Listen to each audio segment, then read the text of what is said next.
40 years ago, 16 passengers survived a plane crash and lived for 72 days in the freezing conditions of the Andes Mountains, relying on hope and cannibalism.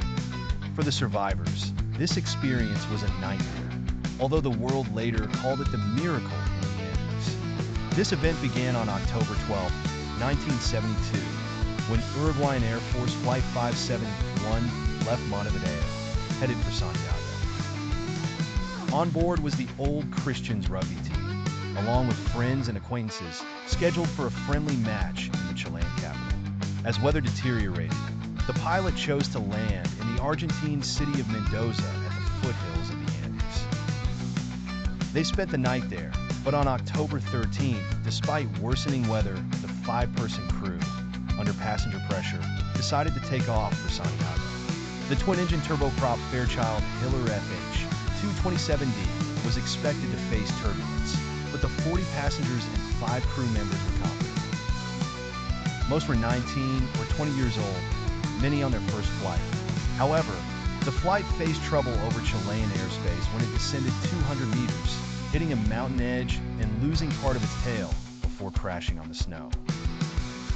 12 people died instantly, and 3 more succumbed to injuries that first night.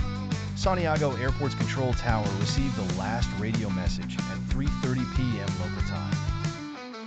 The survivors gradually realized their dire situation. They were 4,000 meters high in temperatures as low as minus 30 degrees Celsius, with little food, using the wreckage for shelter.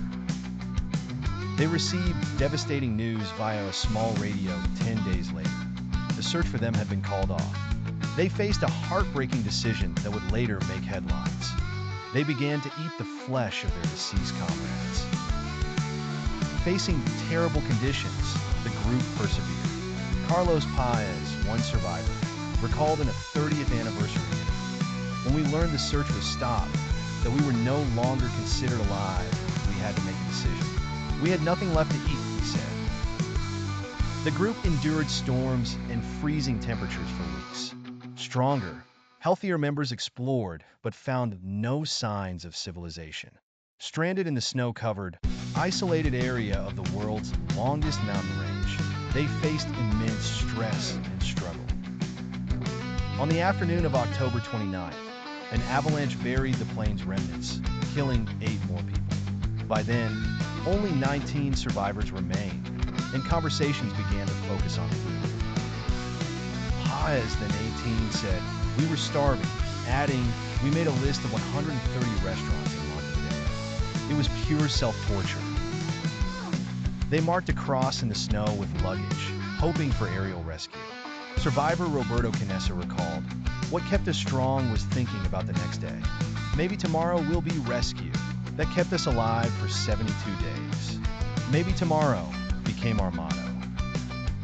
Canessa and Fernando Pardo eventually climbed a mountain to find help.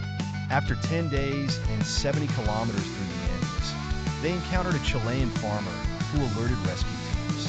The survivors were airlifted on December 22nd. They returned to Montevideo to warm welcomes and were dubbed the miracle in the Andes. Paez reflected, "People called it a miracle. I think it was a natural human struggle for survival." 16 people survived. 40 years later, 11 of them continued to lecture about their ordeal to inspire others. Canessa, now a pediatric cardiologist, emphasized that hope is always within reach, even in the darkest times.